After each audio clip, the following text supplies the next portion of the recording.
Catalina Channel, a 26-mile-wide stretch of the Pacific Ocean separating the city of Los Angeles from Catalina Island.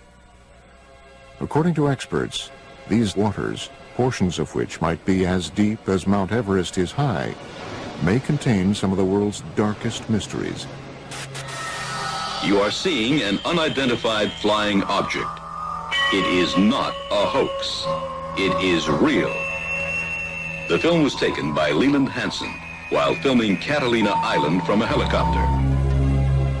In recent years, escalating reports of unidentified submerged objects, or USOs, flying into and out of the channel have caused great concern to local residents and researchers. The whole area here is just a huge hotbed of UFO activity. I've uncovered probably 200-300 cases of UFOs flying over the mountains and over the water here. It's just a huge hotspot. Preston Dennett is the author of UFOs over California. He has been investigating USO activity in this area for almost 20 years. Actually, there was a huge wave of sightings over the Santa Monica mountain range on June 14, 1992. The witnesses counted a total of about 200 objects. What's interesting about this case is these objects came from below. Normally when someone sees a UFO, it comes out of the sky like a star. They see a star-like object and it comes swooping down. These came from below to above.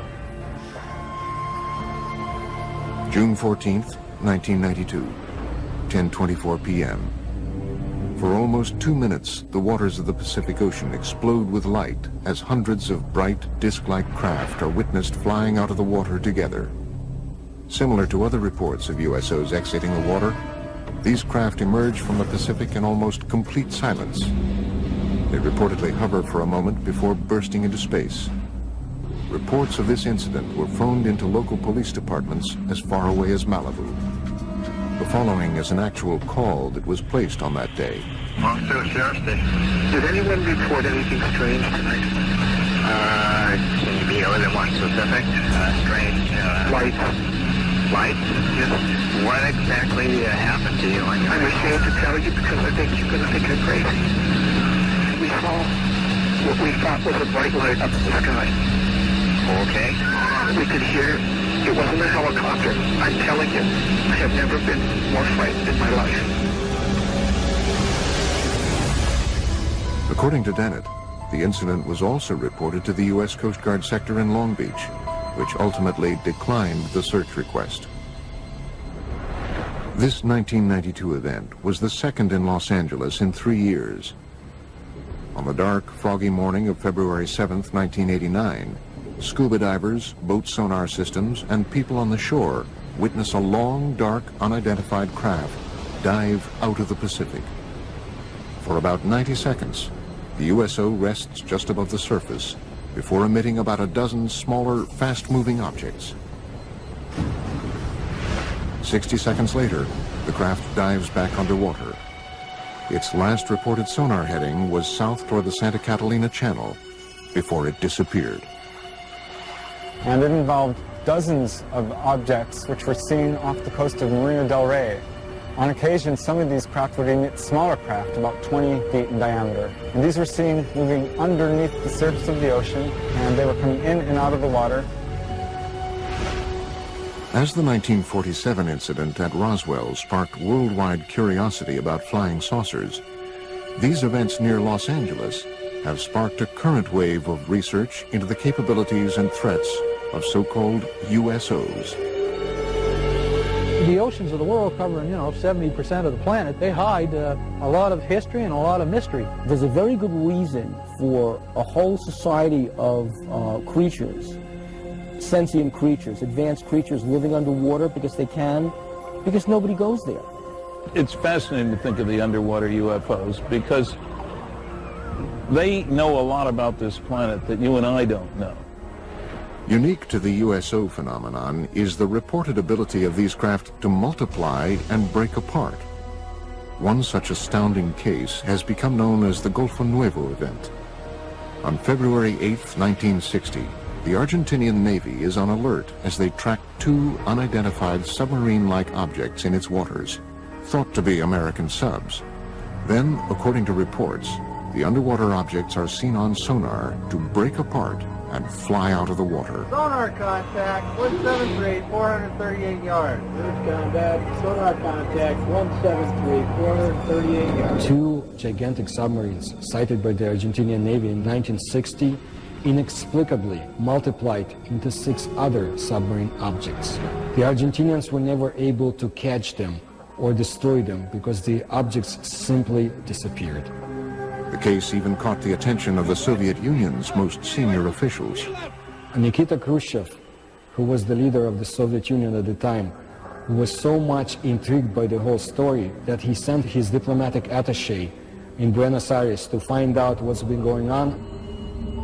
While some researchers contend that these reported cases might be nothing more than military submarines firing torpedoes, others argue that submarines were not capable of firing 6 or more objects in 1960. Late USO researcher Ivan T. Sanderson's 1970 book, Invisible Residents, was the first to analyze the USO phenomenon. He reports on another remarkable example of USO behavior. In March 1963, the U.S. Navy submarine exercise is progressing as planned 100 miles off Puerto Rico. Suddenly, one Navy sub abruptly breaks from its assigned route after picking up an unidentified object traveling at speeds in excess of 150 knots. The submarines are astonished by the depth at which the unidentified craft is moving, 20,000 feet underwater. It gave the acoustic signature of a single propeller type of motion through the water, and it was tracked at depths down to 20,000 feet, whereas a typical crush depth for a submarine would be 7,000 feet. So this thing, whatever it was exceeding the technical capabilities of submarines at that time and even today. The vessel is tracked for almost 4 days by the entire carrier.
reports of unidentified submerged objects, or USOs, flying into and out of the channel have caused great concern to local residents and researchers.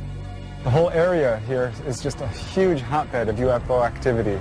I've uncovered probably 200-300 cases. Catalina Channel, a 26-mile wide stretch of the Pacific Ocean separating the city of Los Angeles from Catalina Island. According to experts, these waters, portions of which might be as deep as Mount Everest is high, may contain some of the world's darkest mysteries. Of UFOs flying over the mountains and over the water here. It's just a huge hotspot. Preston Dennett is the author of UFOs over California. He has been investigating USO activity in this area for almost 20 years. Actually, there was a huge wave of sightings over the Santa Monica mountain range on June 14, 1992. The witnesses counted a total of about 200 objects. What's interesting about this case is these objects came from below.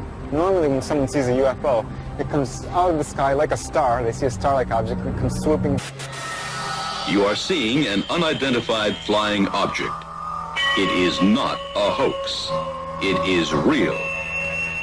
The film was taken by Leland Hansen while filming Catalina Island from a helicopter. In recent years, escalating reports